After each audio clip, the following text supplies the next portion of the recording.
Siema, tu Wahacz. Volvo intensywnie elektryfikuje ostatnio swoją gamę modelową, bo wycofało z oferty diesle, a aby mieć większą moc, na przykład w takim V90, które widzicie i którym pojechałem w góry, trzeba zdecydować się na hybrydę plug-in. Większa moc w przypadku egzemplarza testowego oznacza wersję T8 i brutalne ponad 400 koni mechanicznych. Konkretnie mam tu na myśli 455 koni mechanicznych, które zostało jeszcze dopracowane przez kosztujący 4990 zł pakiet Polestar Engineered. Wprowadza on poprawki w oprogramowaniu wpływające na zoptymalizowanie pracy silnika, jego sprawniejszą reakcję na wciskanie gazu, lepsze zachowanie skrzyni biegów czy rozdział momentu obrotowego i te usprawnienia mają być szczególnie przydatne podczas jazdy w średnim zakresie obrotów. Polestar Engineered nie ingeruje za to w nadwozie, poza bardzo dyskretnym znaczkiem na tylnej klapie, ale V90 ze swoimi powiedzmy wrodzonymi dynamicznymi liniami też takiego pakietu stylistycznego specjalnie moim zdaniem nie potrzebuje. Jeśli ktoś chciałby nadać temu autu trochę więcej sportowego ducha, to może zdecydować się jedynie na pakiet Dark, który za 5000 zł wprowadza zgodnie z nazwą czarne wykończenie na trapie chłodnicy czy lusterkach. Prezentowany egzemplarz miał domyślne dla V90 i bardziej nastawione na elegancję srebrne elementy. Doinwestowany został za to w kwestii felg, bo znalazły się w nim 20-calowe obręcze za 4250 zł, podczas gdy w testowanej, najbogatszej wersji Ultra w standardzie dostaje się 19 cali. Ciemny lakier to 4800 zł ekstra i generalnie te dodatki upiększają V90, ale ten samochód sam w sobie to moim zdaniem idealny przykład ponadczasowo ładnego i eleganckiego nadwozia, bo premiera tego modelu miała miejsce w 2016 roku, a wciąż prezentuje się świetnie i nowocześnie. Wnętrze samochodu też skutecznie opiera się upływowi czasu, bo Volvo od premiery nic w nim nie ruszało, a mimo to wciąż ze swoimi eleganckimi liniami wypada ono moim zdaniem bardzo ładnie i pasuje do auta tego typu. Jasna kolorystyka fajnie kontrastuje tu z ciemnym lakierem.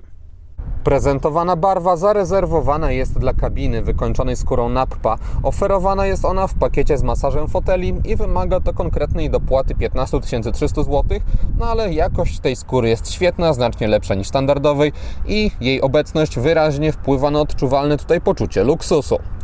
Poza tym, jeśli chodzi o jakość, V90 nie podoba mi się tylko w jednym miejscu, to znaczy tutaj jest zbyt wiele fortepianowej czerni, nie wygląda to dobrze, ale już w innych obszarach jest ok. Na podszybie mamy wysokiej jakości materiał, obszycie, są też wstawki drewniane, taki sam zestaw spotkać można na drzwiach, wszystko jest bardzo tutaj dobrze dobrane, jeśli chodzi o materiały, estetycznie wygląda. Mamy miękkie podłokietniki wykończone skórą, niższe części drzwi też są miękkie.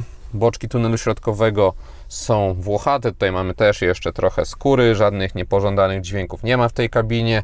Design też drobnych elementów wypada bardzo korzystnie i pasuje do drogiego samochodu i ogólnie klimat, który panuje w tym wnętrzu, pasuje właśnie do auta, które kosztuje tyle, ile kosztuje. A kosztuje około 405 tysięcy złotych i jest to kwota oznaczająca maksymalnie doposażony egzemplarz, do którego nie da się już nic więcej dorzucić. Wybór zelektryfikowanej odmiany nie odpowiada jednak za jakąś bardzo dużą część tej kwoty, bo słabsza hybryda plug-in T6 mająca 350 koni kosztuje o 40 tysięcy złotych więcej niż jedyna pozostała w konfiguratorze benzyna 197 koni mechanicznych, co niby jest masą pieniędzy, ale dostaje się w jej ramach po prostu znacznie większą moc oraz napęd na 4 koła, a nie tylko naprzód i w czasach królowania w Volvo zwykłych mocnych benzyn też swoje trzeba było do nich dorzucić. Z kolei T8 mające 455 koni mechanicznych oznacza dopłatę względem T6 w wysokości jedynie 10 tysięcy złotych, więc przy kwotach przebijających i tak 300 tysięcy mocniejszy wariant jest według mnie jedynym rozsądnym, jeśli ktoś chce hybrydę plug-in, bo jednak 100 dodatkowych koni mechanicznych zdecydowanie warto mieć. Jeśli chodzi o wyposażenie, to Volvo nie komplikuje specjalnie cennika i oferuje 3 poziomy i możliwość zamówienia do nich rozsądnej ilości dodatków. Znowu, biorąc pod uwagę wyjściową cenę samochodu, najrozsądniejsze moim zdaniem odmiany to środkowe Plus i topowe testowane Ultra, bo one wprowadzają rzeczy, które chciałbym mieć decydując się na duże auto z segmentu premium. Ultra to dla przykładu pojawienie się wyświetlacza head-up, adaptacyjnych świateł LED czy panoramicznego dachu. Do Ultra zamówić można tylko kilka rzeczy związanych z wykończeniem kabiny albo nadwozia, o czym wspominałem. Nie mówiłem za to o audio Bowers & Wilkins, które kosztuje 14 550 zł, ale gra naprawdę rewelacyjnie i tak jak nie mam zbyt wyczulonego ucha, to jego obecność na pokładzie doceniam w każdym Volvo. Jedynym rozczarowującym brakiem, który znalazłem w Ultra, jest absencja kamer 360 stopni, bo te kosztują 5500 zł ekstra, a moim zdaniem powinny być w standardzie. Poza tym jest naprawdę solidnie. Alternatywą dla silników benzynowych w V90 jest dwulitrowy diesel 197 koni mechanicznych, odchodzący na emeryturę, ale możliwy jeszcze do dorwania spośród już wyprodukowanych egzemplarzy i w trochę doposażonej wersji Plus można mieć go za około 280 tysięcy złotych lub alternatywnie za 3627 zł netto miesięcznie w leasingu operacyjnym w ofercie partnera Wahacz TV firmy Carlis Polska.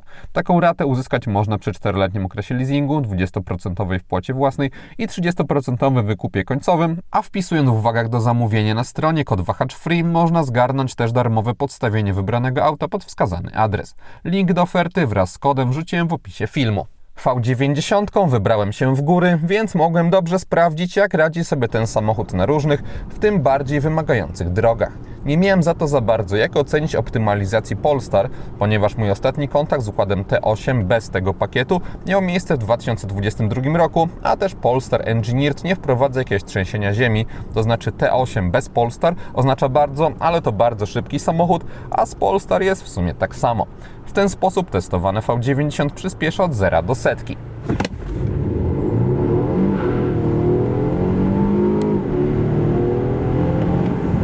A tak od 90 do 140 km na godzinę.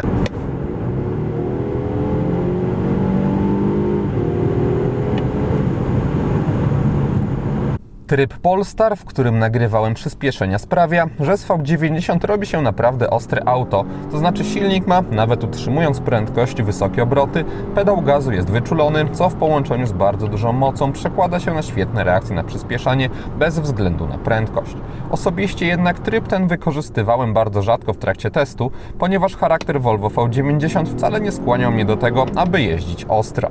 Obecne 455 koni mechanicznych bardziej doceniałem tutaj ze sprawą dużej lekkości, jaką testowany model miał podczas przyspieszania albo w momentach np. włączania się do ruchu, gdy po prostu czułem, że mam jeszcze ogromny zapas mocy i auto mnie nie zawiedzie. Do braku szaleństw zachęcał mnie nie tylko tutaj fakt, że siedziałem w dużym, luksusowym kombi, ale również styl pracy układu hybrydowego T8 i chociażby jego dźwięk, który jest skutecznie wygłuszony w kabinie i jadąc normalnie czasami trudno nawet połapać się, czy dwulitrowa benzyna, o którą opiera się hybryda plug-in w Volvo, jest odpalona czy nie, a podczas ostrzejszego ciśnięcia gazu dźwięk był przyjemny, ale mocno wygładzony i nienachalny.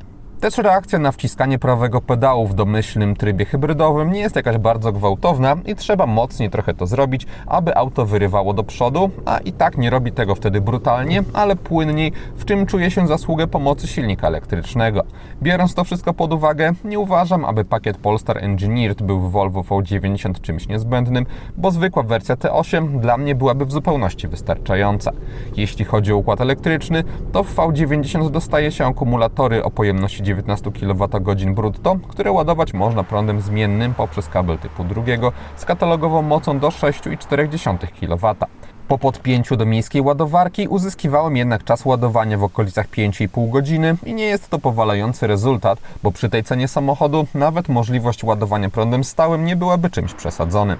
Korzystając ze zwykłego gniazdka, nie miałem jak sprawdzić czasu ładowania, ale przez noc powinno udać się dobić do pełna i właśnie taki scenariusz zdaje się być zalecany dla hybrydowego V90, to znaczy ładowanie przez noc i jazda na prądzie w ciągu dnia. Wtedy w trybie elektrycznym pokonać można około 70-80 km bez konieczności oszczędzania pedału gazu. Samochód oferuje przejrzysty i dynamiczny wskaźnik na zegarach, który pokazuje, jak daleko jesteśmy, wciskając w różnym stopniu pedał gazu od wybudzenia spalinowca, co jest fajne.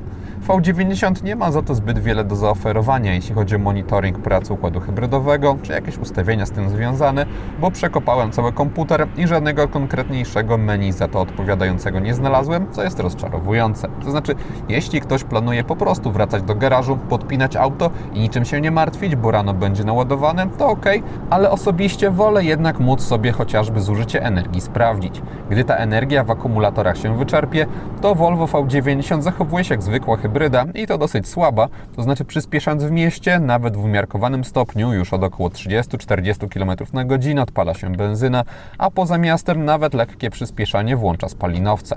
Jeśli chodzi o zużycie paliwa, to we wspominanych warunkach pozamiejskich, na zwykłych drogach z limitami do 90 km na godzinę, testówka zużywała jakieś 6,5-7 litrów na 100 km.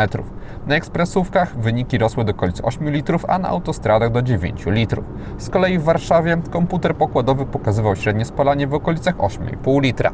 Pakiet Polestar ingeruje wyłącznie w układ napędowy, zostawiając kierowniczy w spokoju. Oznacza to, że testowane V90 prowadziło się w typowy dla Volvo sposób, to znaczy bardzo płynnie i przewidywalnie, ale bez jakiegoś sportowego klimatu, o czym świadczy chociażby niezbyt duży opór stawiany przez kierownicę. Jednak dzięki dopracowaniu takiego podejścia właściwości jezdne auta oceniam bardzo pozytywnie, bo nawet na krętych drogach dawało mi dużą pewność i też trochę frajdy, której na przykład w jakimś bardziej bujającym się SUV-ie bym nie miał. Testowany egzemplarz wyposażony został w adaptacyjne zawieszenie z pneumatyką tylnej osi za 10 400 zł, co przydawało się na drogach nieraz kiepskiej jakości, bo auto dobrze radziło sobie na nich jak na niskie nadwozie i duże felgi z cienkimi oponami. To znaczy wciąż V90 nie postrzegam za model nastawiony na komfort w takim kanapowym stylu, ale zastosowane tu podejście również jest dla mnie ok, bo na przykład amortyzatory też nie są za twarde, a pracują cicho i kulturalnie. Fotele, chociaż również do miękkich nie należą, to są świetnie zaprojektowane i nie męczą nawet po wielu godzinach, no po prostu czuję się, że Volvo miał taką koncepcję na swoje niskie modele i dzięki sposobowi jej wdrożenia komfort jazdy stoi tutaj moim zdaniem na bardzo wysokim poziomie.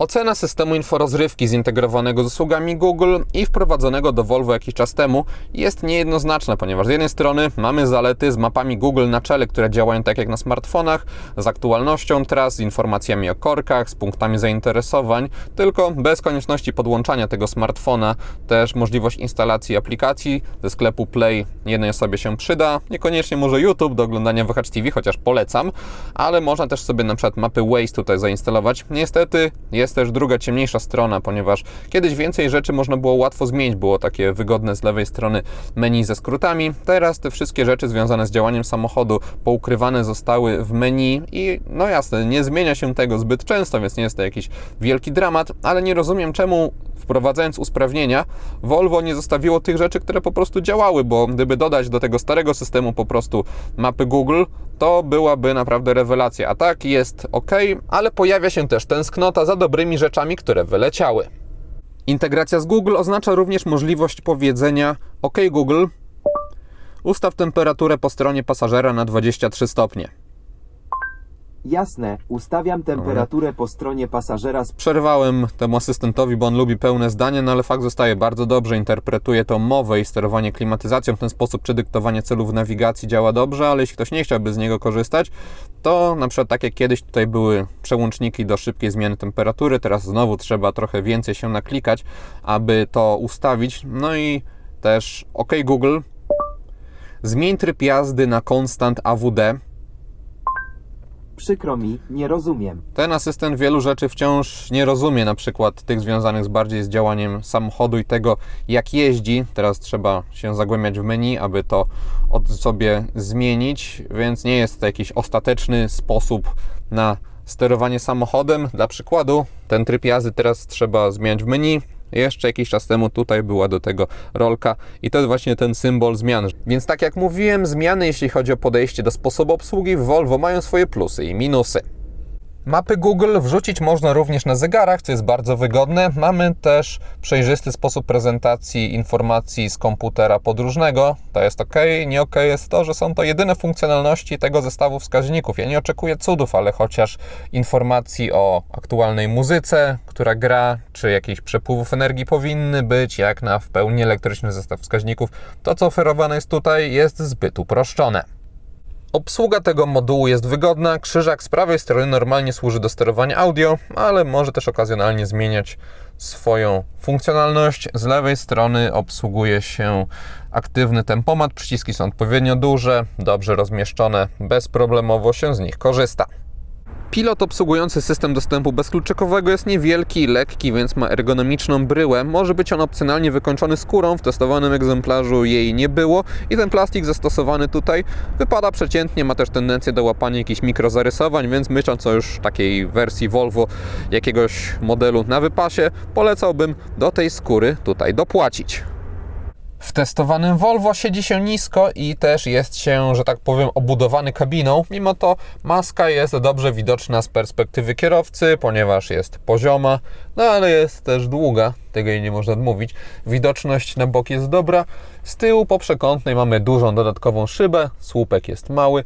Tylna szyba jest okazałych rozmiarów, nie jest zbyt wysoko poprowadzona. W kamerach 360 stopni w V90 bardzo nie spodobała mi się jedna rzecz, mianowicie nie można odpalić dzielonego widoku, to znaczy na dole na przykład kamera cofania, a na górze widok z lotu ptaka, tylko trzeba się przełączać cały czas, a też dużo miejsca się tutaj marnuje. Zupełnie nie rozumiem, czemu Volvo się na coś takiego nie zdecydowało, co jest przecież pewnym rynkowym standardem, a też wątpię, żeby brakowało tej, nie wiem, mocy obliczeniowej, żeby takie dwa widoki obok siebie umieścić, jeśli chodzi o jakość poszczególnych kamer. To jest ona bardzo dobra, mamy wysoką rozdzielczość, dużą szczegółowość obrazu. Widok ten górny jest problematyczny pod kątem braku ciągłości ekspozycji. Też rozjeżdżają się trochę bardziej niż mogłyby już jak na dzisiejsze standardy te elementy po bokach, więc ten system, no widać, że nie był już od kilku lat modernizowany, ale to nie jest problem. Jedyny taki dokuczający naprawdę na parkingach zarzut to brak dzielonego widoku, bo czasami naprawdę chciałoby się z jednej strony zobaczyć dokładnie co jest za samochodem, a z drugiej mieć ogólny ogląd co jest w innych kierunkach. Wspominałem przed chwilą o długiej masce i generalnie cały V90 jest duże, bo ma 495 cm długości i 188 cm szerokości i manewrowanie takim autem wymaga większej uwagi i czasami może dokuczać. Jednak ze względu na bryłę nadwozia zapewniającą dobrą widoczność, a także lekko pracującą przy niskich prędkościach kierownicę z nieociężałymi reakcjami, gdzieś na parkingach też nie męczyłem się przesadnie i V90 trzeba po prostu świadomie kupować, bo jest to moim zdaniem auto stworzone głównie w trasy. Dekoracyjne oświetlenie we wnętrzu V90 nie ma ostrego charakteru, ale jest przyjemnie skomponowane. Mamy podświetlone drzwi, przestrzeń na nogi, jest lampka na podsufitce oświetlająca tunel środkowy. Nie wygląda to jakoś spektakularnie w kamerze, ale ma swój urok i pasuje do charakteru tej kabiny. Najbardziej wyróżniającym się elementem świetlnym po zmroku jest dźwignia zmiany biegów. Nie można modyfikować kolorystyki dekoracyjnych elementów, one są białe, lekko wpadają w kolor żółty. Przyciski są już w pełni białe, no i właśnie do takiego minimalistycznego stylu, jaki prezentuje kabina V90, moim zdaniem takie podejście pasuje. Jeśli chodzi o kompletność podświetlenia, nie ma tutaj żadnych braków. Z przodu w V90 niezmiennie znaleźć można światło o charakterystycznym dla tej marki w ostatnich latach kształcie, gdzie paski do jazdy dziennej połączone z kierunkowskazami mają kształt litery T, która jest inspirowana młotem Tora z mitologii nordyckiej. W kierunkowskazach w bocznych lusterkach mamy standardowe LEDowe paski. Z tyłu, podobnie jak w innych częściach nadwozia, znaleźć można w pełni diodowe oświetlenie, dzięki temu, że po liftingu jakiś czas temu pojawiły się LEDowe dynamiczne kierunkowskazy. Dodając do tego kształt świateł pozycyjnych i to, co dzieje się z przodu, to testowane Volvo po zmroku wciąż wygląda według mnie naprawdę ładnie i wyraziście. Adaptacyjne światła w V90 nie są najnowszym rozwiązaniem stosowanym w Volvo, tylko ich trochę starszą technologią, gdzie mamy lekko skrętne i wygaszające się pionowo dwie duże boczne strefy w taki sposób, aby nie oślepiać innych kierowców, a możliwie często doświetlać pobocza drogowymi. Względem nowego rozwiązania, stosowanego np. w elektrycznym C40, precyzja LEDów w V90 jest trochę mniejsza, ale też nie wypada źle i jest moim zdaniem wystarczająca, aby osiągnąć pożądany efekt. Oprogramowanie wykrywające inne pojazdy działało w testowanym modelu bez zarzutu, bo szybko kamera wychwytywała inne auta i tworzony był świetlny tunel i nie zdarzyła się sytuacja, w której musiałbym interweniować samodzielnie i zmieniać tryb. Moc świateł jest duża, zwłaszcza gdy odpalona jest pełna wiązka, a przed nami nie ma żadnego innego samochodu, zatem rozwiązanie to wciąż daje radę i jeśli ktoś nie wybiera wersji Ultra, tylko biedniejsze, to do adaptacyjnych LEDów moim zdaniem warto dopłacić. Z tyłu, gdy ustawiam przedni fotel pod siebie i siadam za sobą, to na nogi mam taki duży zapas wolnej przestrzeni. Nad głową też mam margines, nawet pomimo obecności panoramicznego dachu. Moja głowa w naturalnym ułożeniu ląduje tutaj na jego skraju i od podsufitki dzieli mi jeszcze taki margines. Tunel środkowy w testowanym modelu jest w bardzo dużym stopniu wystający, nawet nie mogę jedną ręką pokazać, jaki jest wysoki. Na tylnej kanapie znalazł się rozkładany podłokietnik. Bagażnik samochodu ma 560 litrów pojemności, próg załadunkowy jest tutaj niski, otwór duży, a kształty regularne. Po bokach w kufrze znalazły się haczyki na jakieś torby. Z prawej strony jest też gniazdo 12V.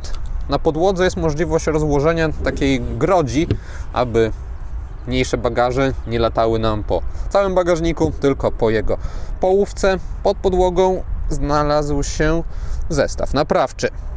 Po złożeniu oparć w drugim rzędzie dostaje się do dyspozycji 1526 litrów i płaską podłogę. Podsumowując, Volvo V90 to auto, które moim zdaniem wcale się nie zestarzało. Ma swoje grzechy, jeśli chodzi o filozofię sposobu obsługi, ale poza tym oferuje bardzo dobre właściwości jezdne, odpowiednie poczucie luksusu i w wersji T8 naprawdę dużą dynamikę. Osobiście trochę żałuję, że Volvo w przypadku mocnych silników postawiło wyłącznie odmiany zelektryfikowane, ale przy obecnej strukturze cennika nie mamy w tym przypadku jakiejś przepaści i kupno T8 ma sens nawet wtedy, jeśli ktoś planuje ładować z gniazdka V90 tylko okazjonalnie, a chce mieć po prostu bardzo szybki wariant tego modelu. Co nie zmienia oczywiście faktu, że takie użytkowanie zabija część zalet układu T8. Ogólnie V90 zbliża się do kresu swojego rynkowego życia. Jest też niszowym modelem w porównaniu z SUV-ami tego producenta, więc jest raczej łabędzim śpiewem nadwozia kombi u Volvo. Jeśli ktoś jednak poszukuje czegoś innego niż te wszędobylskie SUV-y, czyli zarazem elegantszego, niższego i lepiej jeżdżącego, to V90 warto jest się moim zdaniem zainteresować, póki jeszcze można. I to wszystko, co przygotowałem o Volvo V90. Dziękuję za uwagę i mam nadzieję, że jego test się podobał. Jeśli tak było, zachęcam do dania temu filmowi łapki w górę. Będzie mi z tego powodu bardzo miło. Zainteresowanym przypominam o Carli z Polska, ich ofercie. A jeśli ktoś nie ma, to zapraszam również do subskrypcji kanału, ponieważ kolejne materiały na Wahacz TV pojawią się już wkrótce. Na razie!